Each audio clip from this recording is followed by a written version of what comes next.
On behalf of the General Assembly, I have the honor to welcome His Excellency William Ruto, President of the Republic of Kenya and Commander-in-Chief of the Defense Forces, and to invite him to address the Assembly. Thank you very much. The world over today, hundreds of millions of people are besieged by anxiety about their present and future security, dignity, and prospects of well-being. Many are victims and witnesses of present assaults of many, and many more are afraid of future violations of their most fundamental expectations. In his opening address, our Secretary General provided a graphic snapshot of the condition of the world and humanity, a situation that calls into question the state of multilateralism in terms of its founding aspirations as well as its present agenda.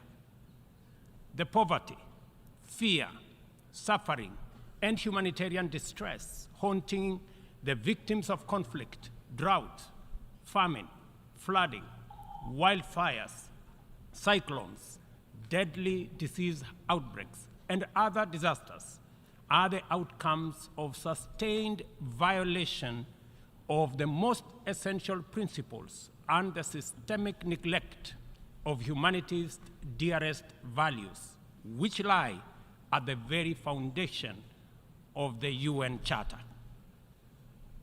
The failure of peace and security systems, inadequate development, and limited climate action amidst technological advancement and enormous wealth has left us in a state of paralysis, enduring one of the darkest periods of human existence.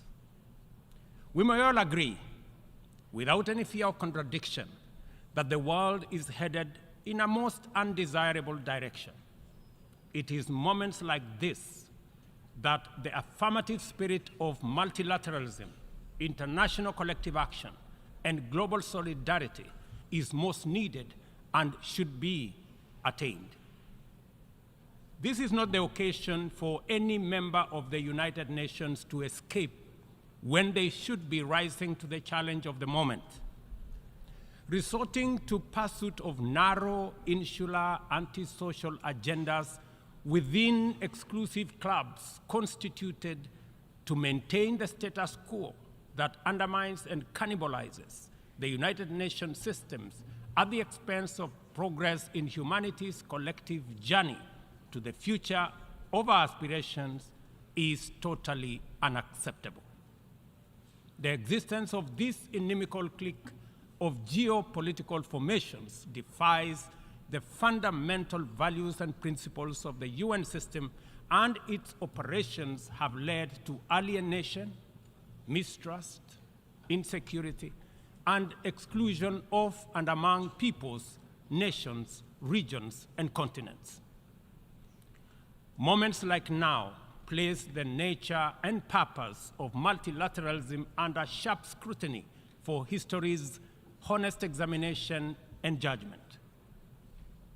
If any confirmation was ever needed that the United Nations Security Council is dysfunctional, undemocratic, non-inclusive, unrepresentative, and therefore incapable of delivering meaningful progress in our world as presently constituted, the rampant impunity of its actors on global scene settles that matter. The environment of pervasive mistrust between the global north versus the global south, developed versus developing, rich versus poor, polluters versus victims, and net emitters versus net victims, which complicate and frustrates multilateralism, is the inevitable result of promises not kept, commitments not actualized, resolutions not honored, and principles not observed. Multilateralism has been failed by abuse of trust, negligence, and impunity. A year ago, I stood in this assembly hall to call upon the global community to transform the UN system in order to achieve a consensus-driven, rules-based multilateral system which works for the people of the world in their diversity. It is time for multilateralism to reflect the voice of the farmers, represent the hopes of villagers, champion the aspirations of pastoralists, defend the rights of fisherfolk, express the dreams of traders, respect the wishes of workers, and indeed protect the welfare of all peoples of the world. In the face of the most urgent crisis of our time, it is now clear that the international community has fallen seriously behind in meeting its targets in both climate action and the implementation of the Sustainable Development Goals, as well as their underlying enabler, peace and security. We as Africa have come to the world not to ask for arms, charity, or handouts, but to work with the rest of the global community to give every human being in this world a decent chance of security and prosperity by taking necessary actions, mobilizing adequate resources for investment, confronting security challenges, and resolving conflict as we all make our contribution to global prosperity. Kenya is proud of the contribution it continues to make in its tireless endeavor to support peacemaking, conflict prevention, peacekeeping, peace building, and other interventions undertaken across different regions. All across Africa, there is progress in efforts to resolve conflict and restore peace and stability, while at the same time, we are witnessing setbacks to democratic consolidation in the form of unconstitutional changes to governments. Kenya remains committed, determined, and indefatigable in its contribution to unity, peace, security, stability, and prosperity. Often, we have made encouraging progress. For example, on 5th December 2022, the Juba Peace Agreement ushering in a 2-year transition was signed by the parties to the conflict in Sudan. A day after, the Inter-Congolese Dialogue on EAC-led process and concluded its 3rd session in Nairobi. The following day, the government of Somalia and Somaliland agreed to resume reconciliation.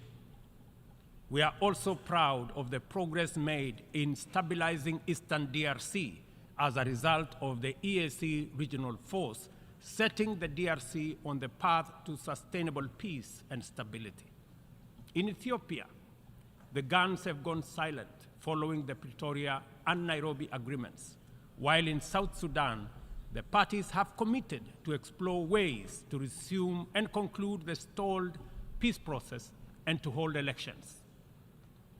Our proactive commitment to peace, which is not limited to our continent, inspired us to dispatch the African Peace Delegation consisting of 6 African heads of state to Moscow and Kiev with a 10-point peace plan, beginning with efforts to initiate a mediation process to resolve the conflict between Russia and Ukraine. Although the delegation encountered significant challenges in their mission, we remain very proud that they showed up. The hunger for peace and security in Africa is evident, and this bodes well for the prospects of attaining the Africa Union's Agenda 2063 and global peace.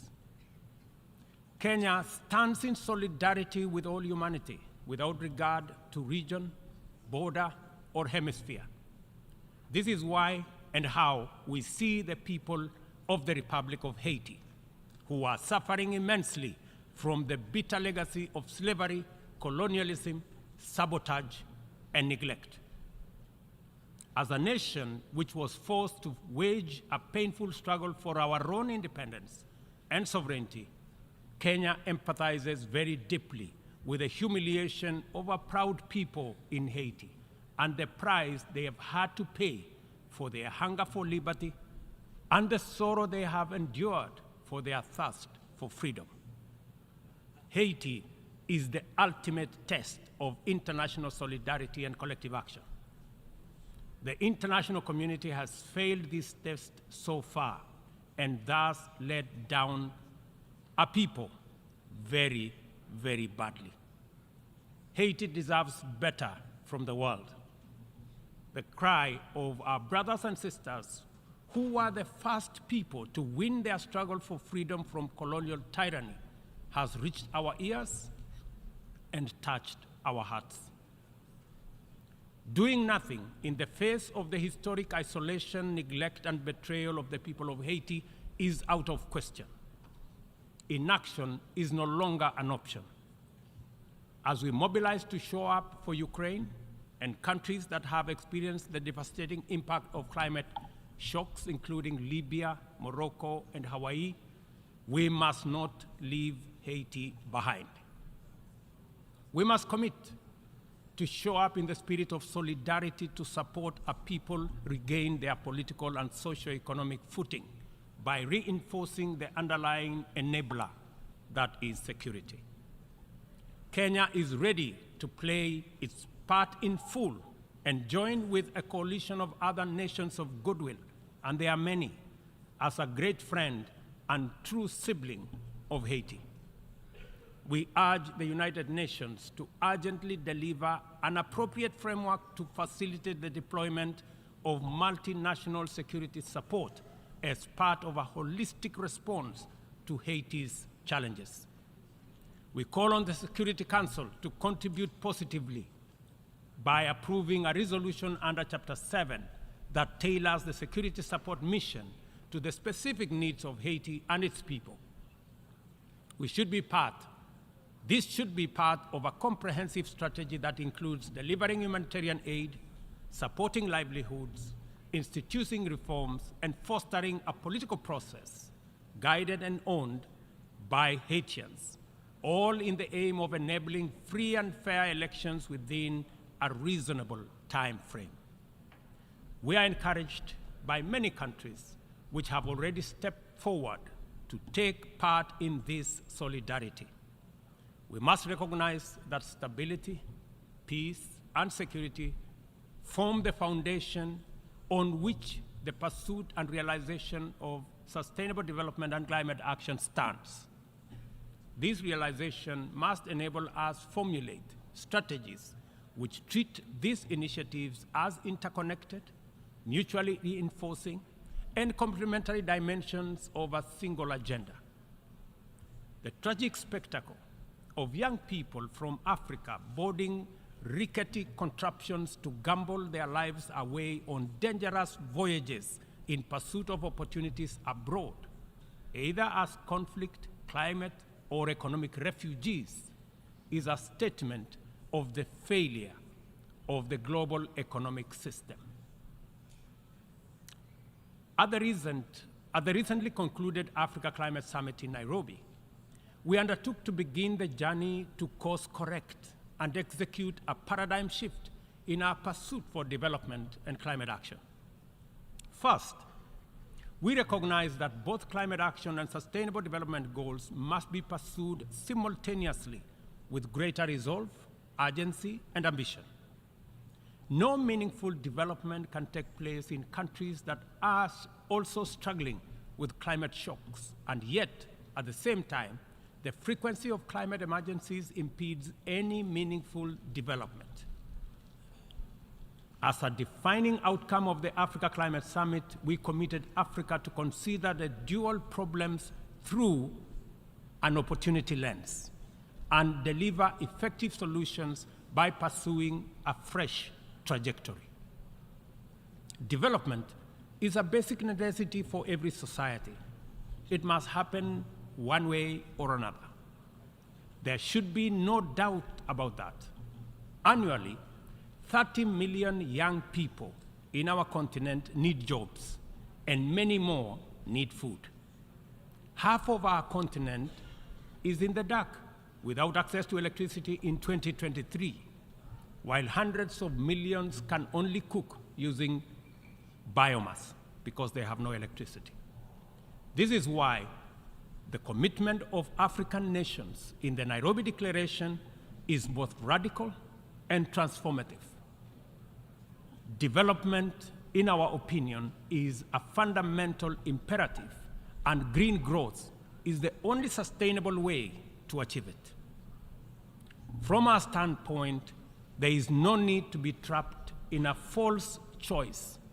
Sustainable development is robust climate action, and climate action is development.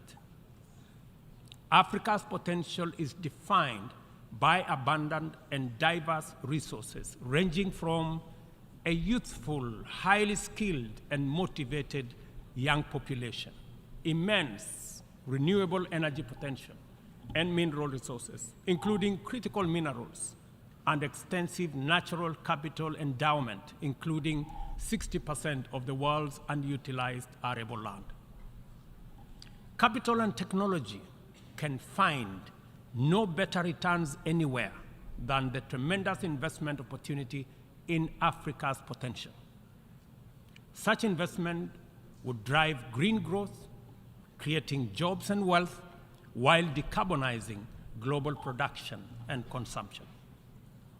Further, the investments would also connect over 600 people to clean electricity, provide clean cooking to about 1 billion people, finance green manufacturing, including e-mobility, transform African agriculture and food systems, including the manufacture of green fertilizer, process vast tonnage of steel, aluminum, and lithium required by new green industries, and enable our young people find the livelihoods they desire at home, and reverse the tide of migration in the opposite direction.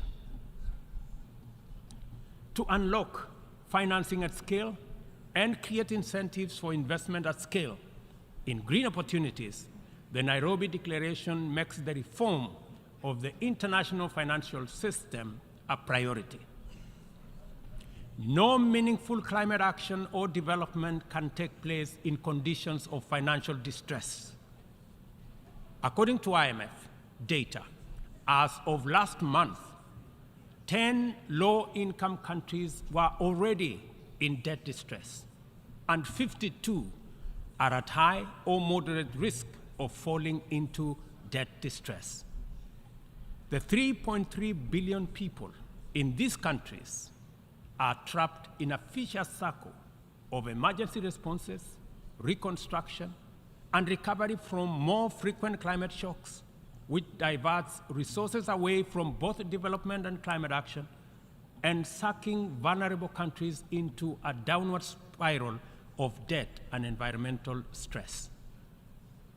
The global community must therefore develop a debt restructuring initiative that does not wait for nations to plunge over the cliff into debt distress before providing relief. Rather, the new sovereign debt architecture should extend the tenure of sovereign debt and provide a 10-year grace period for countries that are in debt distress. The second financing intervention relates to concessional financing. It is time to work with the international financial institutions to provide more concessional loans, approximately to the tune, in our estimation, of about $500 billion, and to provide increased liquidity support through special drawing rights with a minimum target of what was obtained during the COVID pandemic of $650 billion. Access should be based on specific needs, not entitlement, and this necessitates changes to the allocation mechanism different from what we saw during SDRs for COVID. The third critical reform is that of the financial market reorganization. the entire system of risk assessment and the opaque methodologies employed by credit rating agencies and risk analysis needs to be overhauled at the minimum. We must all recall the miscalculation of subprime mortgage risks by these agencies 2 decades ago, which precipitated a financial crisis whose effects reverberate to date, and ask the following question: on what basis should we believe that their methodologies are better at assessing risk in faraway frontier markets like ours that are far much more complicated to measure objectively than in assessing the value of financial assets in the markets where they actually operate, and which they got so disastrously wrong? If they got it wrong then, I bet you they have it wrong now. In any case, any objective rating must also take into account principles of responsible sovereign lending and accounting, specifically emphasizing the need for international accounting systems that supports the proper valuation of mineral wealth, natural capital, and ecosystem services in the computation of national GDPs. Until that is done, very wealthy countries will be categorized as poor. The fourth limb of the interventions arising out of the Nairobi Declaration is the establishment of a global public climate financing mechanism funded through a global carbon tax on trade in fossil fuels, as well as an emissions levy on aviation and maritime transport, including the option of a global financial transactions tax in order to make available dedicated, affordable, and accessible capital for green investments at scale. The roadmap to this new and urgently needed institutional infrastructure involves sustained engagement at various multilateral processes, and the instruments to actualize it by 2025 shall be a new global climate finance charter to be negotiated through the United Nations General Assembly, COP28, and associated processes. We understand the facts about our collective situation as a global community and as a member of the United Nations family. We know the magnitude of our shared challenges and common threats. We appreciate that multilateralism is on trial, and our task is to defend it. We also recognize that multilateralism is broken, and it is our responsibility to fix it.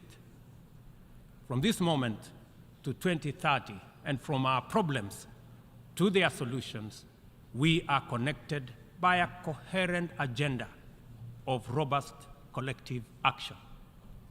We must therefore muster the courage and will to stand together in solidarity and act, to right past wrongs, solve present problems, and secure our collective future, to protect and empower all people and support our friends in need, to restore broken trust, raise hopes high, and keep faith strong, and finally, to pursue, achieve, and sustain positive change in order to make billions of cherished dreams come true.